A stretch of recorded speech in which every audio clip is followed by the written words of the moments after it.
پھر ذرا میرے سوالات کے جواب دیتے رہیے۔ آپ اس نوکر کے متعلق کیا کہیں گے جو آقا کی مقرر کی ہوئی ڈیوٹی پر جانے کے بجائے ہر وقت بس اس کے سامنے ہاتھ باندھے کھڑا رہے اور لاکھوں مرتبہ اس کا نام جپتا چلا جائے؟ آقا اس سے کہتا ہے کہ جا کر فلاں فلاں آدمیوں کے حق ادا کر، مگر یہ جاتا نہیں، بلکہ وہیں کھڑے کھڑے آقا کو جھک جھک کر 10 سلام کرتا ہے اور پھر ہاتھ باندھ کر کھڑا ہو جاتا ہے۔ آقا اسے حکم دیتا ہے کہ جا اور فلاں فلاں خرابیوں کو مٹا دے، مگر یہ 1 انچ وہاں سے نہیں ہٹتا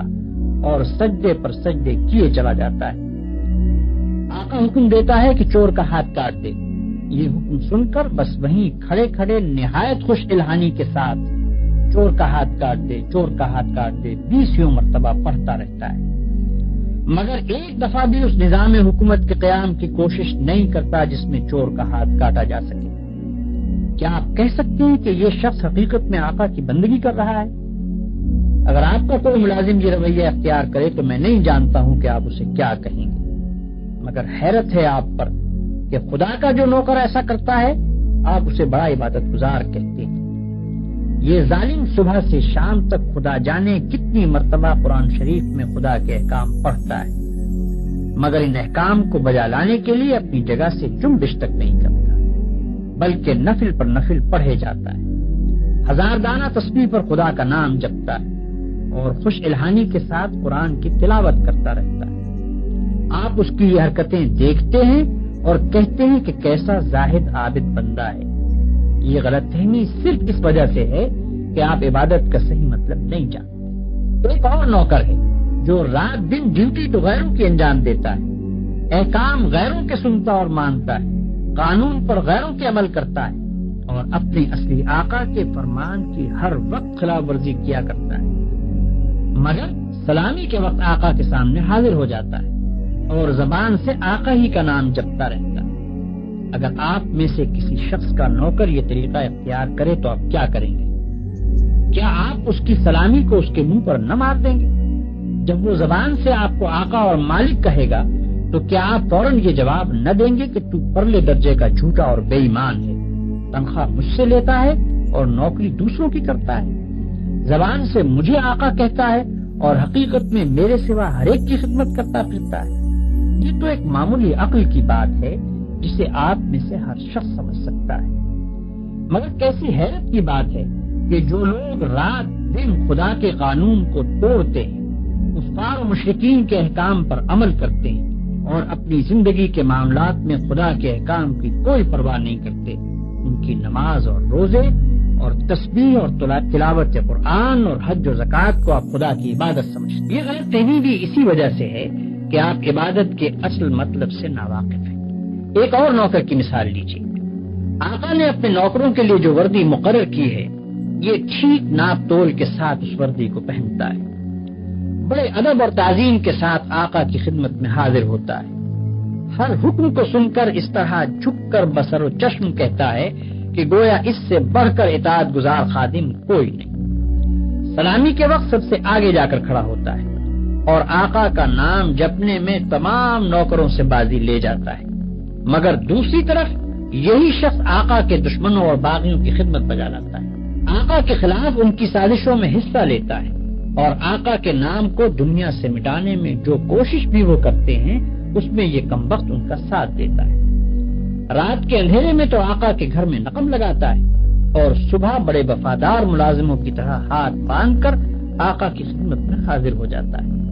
ایسے نوکر کے متعلق آپ کیا کہیں گے؟ یہی نہ کہ وہ منافق ہے، باغی ہے، نمک حرام ہے، مگر خدا کے جو نوکر ایسے ہیں ان کو آپ کیا کہیں گے؟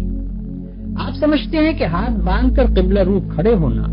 گھٹنوں پر ہاتھ رکھ کر جھکنا، زمین پر ہاتھ ٹیک کر سجدہ کرنا اور چند مقرر الفاظ زبان سے ادا کرنا، بس یہی چند افعال اور حرکات بجائے خود عبادت ہیں؟ آپ سمجھتے ہیں کہ رمضان کی پہلی تاریخ سے شوال کا چاند نکلنے تک روزانہ صبح سے شام تک بھوکے پیاسے رہنے کا نام عبادت ہے؟ آپ سمجھتے ہیں کہ قرآن کے چند رکوع زبان سے پڑھ دینے کا نام عبادت ہے؟ آپ سمجھتے ہیں کہ مکہ معظمہ جا کر کعبے کے گرد طواف کرنے کا نام عبادت ہے؟ غرض آپ نے چند افعال کی ظاہری شکلوں کا نام عبادت رکھ چھوڑا ہے، اور جب کوئی شخص ان شکلوں کے ساتھ ان افعال کو ادا کر دیتا ہے تو آپ خیال کرتے ہیں کہ اس نے خدا کی عبادت کر دی اور اس کی تخلیق کا مقصد پورا ہو گیا، اب وہ اپنی زندگی میں آزاد ہے کہ جو چاہے کرے۔ لیکن اصل حقیقت یہ ہے کہ اللہ نے جس عبادت کے لیے آپ کو پیدا کیا ہے اور جس کا آپ کو حکم دیا ہے وہ کچھ اور ہی چیز ہے۔ وہ عبادت یہ ہے کہ آپ اپنی زندگی میں ہر وقت ہر حال میں خدا کی اطاعت کریں اور ہر اس قانون کی پابندی سے آزاد ہو جائیں جو قانون الہی کے خلاف ہے۔ آپ کی ہر جنبش اس حد کے اندر ہو جو خدا نے آپ کے لیے مقرر کی ہے، آپ کا ہر فعل اس طریقے کے مطابق ہو جو خدا نے بتا دیا ہے۔ اس طرز پر جو زندگی آپ بسر کریں گے وہ پوری کی پوری عبادت ہوگی۔ ایسی زندگی میں آپ کا سونا بھی عبادت ہے اور جاگنا بھی، کھانا بھی عبادت ہے اور پینا بھی، چلنا پھرنا بھی عبادت ہے اور بات کرنا بھی، حتیٰ کہ اپنی بیوی کے پاس جانا اور اپنے بچے کو پیار کرنا بھی عبادت ہے۔ جن کاموں کو آپ بالکل دنیا داری کہتے ہیں وہ سب دینداری اور عبادت ہیں اگر آپ ان کو انجام دینے میں خدا کی مقرر کی ہوئی حدوں کا لحاظ کریں اور زندگی میں ہر ہر قدم پر یہ دیکھ کر چلیں کہ خدا کے نزدیک جائز کیا ہے اور ناجائز کیا، حلال کیا ہے اور حرام کیا، فرض کیا چیز کی گئی ہے اور منع کس چیز سے کیا گیا ہے، کس چیز سے خدا خوش ہوتا ہے اور کس سے ناراض ہوتا ہے۔ مثلاً آپ روزی کمانے کے لیے نکلتے ہیں، اس کام میں بہت سے مواقع ایسے بھی آتے ہیں جن میں حرام کا مال کافی آسانی کے ساتھ آپ کو مل سکتا ہے۔ اگر آپ نے خدا سے ڈر کر وہ مال نہ لیا اور صرف حلال کی روٹی کما کر لائے تو یہ جتنا وقت آپ نے روٹی کمانے پر صرف کیا یہ سب عبادت تھا،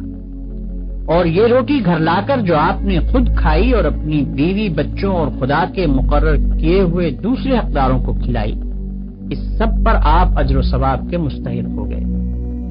آپ نے اگر راستہ چلنے میں کوئی پتھر یا کانٹا ہٹا دیا اس خیال سے کہ خدا کے بندوں کو تکلیف نہ ہو تو یہ بھی عبادت ہے۔ آپ نے اگر کسی بیمار کی خدمت کی یا کسی اندھے کو راستہ چلایا یا کسی مصیبت زدہ کی مدد کی تو یہ بھی عبادت ہے۔ آپ نے اگر بات چیت کرنے میں جھوٹ سے، غیبت سے، بدگوئی اور دل آزاری سے پرہیز کیا اور خدا سے ڈر کر صرف حق بات کی تو جتنا وقت آپ نے بات چیت میں صرف کیا وہ سب عبادت میں صرف ہوا۔ بس خدا کی اصلی عبادت یہ ہے کہ ہوش سنبھالنے کے بعد سے مرتے دم تک آپ خدا کے قانون پر چلیں اور اس کے احکام کے مطابق زندگی بسر کریں۔ اس عبادت کے لیے کوئی وقت مقرر نہیں ہے، یہ عبادت ہر وقت ہونی چاہیے۔ اس عبادت کی کوئی ایک شکل نہیں ہے، ہر کام اور ہر شکل میں اسی کی عبادت ہونی چاہیے۔ جب آپ یہ نہیں کہہ سکتے کہ میں فلاں وقت خدا کا بندہ ہوں اور فلاں وقت اس کا بندہ نہیں ہوں تو آپ یہ بھی نہیں کہہ سکتے کہ فلاں وقت خدا کی بندگی وہ عبادت کے لیے ہے اور فلاں وقت اس کی بندگی وہ عبادت کے لیے نہیں ہے۔ بھائیوں، آپ کو عبادت کا مطلب معلوم ہو گیا اور یہ بھی معلوم ہو گیا کہ زندگی میں ہر وقت ہر حال میں خدا کی بندگی اور اطاعت کا نام ہی عبادت ہے۔ اب آپ پوچھیں گے کہ یہ نماز، روزہ اور حج وغیرہ کیا چیزیں ہیں؟ اس کا جواب یہ ہے کہ دراصل یہ عبادتیں جو اللہ نے آپ پر فرض کی ہیں ان کا مقصد آپ کو اس بڑی عبادت کے لیے تیار کرنا ہے جو آپ کو زندگی میں ہر وقت ہر حال میں ادا کرنی چاہیے۔ نماز آپ کو دن میں 5 وقت یاد دلاتی ہے کہ تم اللہ کے بندے ہو، اسی کی بندگی تمہیں کرنی چاہیے۔ روزہ سال میں 1 مرتبہ پورے 1 مہینے تک آپ کو اسی بندگی کے لیے تیار کرتا ہے۔ زکوٰۃ آپ کو بار بار توجہ دلاتی ہے کہ یہ مال جو تم نے کمایا ہے یہ خدا کا عطیہ ہے، اس کو صرف اپنے نفس کی خواہشات پر صرف نہ کر دو بلکہ اپنے مالک کا حق ادا کرو۔ حج دل پر خدا کی محبت اور بزرگی کا ایسا نقش بٹھاتا ہے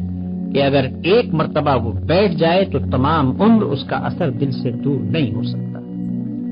ان سب عبادتوں کو ادا کرنے کے بعد اگر آپ اس قابل ہو گئے کہ آپ کی ساری زندگی خدا کی عبادت بن جائے تو بلا شبہ آپ کی نماز نماز ہے اور روزہ روزہ ہے، زکوٰۃ زکوٰۃ ہے اور حج حج ہے۔ لیکن اگر یہ مقصد پورا نہ ہوا تو محض رکوع اور سجدہ کرنے اور بھوک پیاس کے ساتھ دن گزارنے اور حج کی رسمیں ادا کر دینے اور زکوٰۃ کی رقم نکال دینے سے کچھ حاصل نہیں۔ ان ظاہری طریقوں کی مثال تو ایسی ہے جیسے ایک جسم کہ اگر اس میں جان ہے اور وہ چلتا پھرتا اور کام کرتا ہے تو بلا شبہ ایک زندہ انسان ہے، لیکن اگر اس میں جان ہی نہیں تو وہ ایک مردہ لاش۔ مردے کے ہاتھ، پاؤں، آنکھ، ناک سبھی کچھ ہوتے ہیں مگر اس میں جان نہیں ہوتی، اس لیے تم اسے مٹی میں دبا دیتے ہو۔ اسی طرح اگر نماز کے ارکان پورے ادا ہوں یا روزے کی شرطیں پوری ادا کر دی جائیں مگر خدا کا خوف، اس کی محبت اور اس کی وفاداری و اطاعت نہ ہو جس کے لیے نماز اور روزہ فرض کیا گیا ہے، تو وہ بھی ایک بے جان چیز ہوگی۔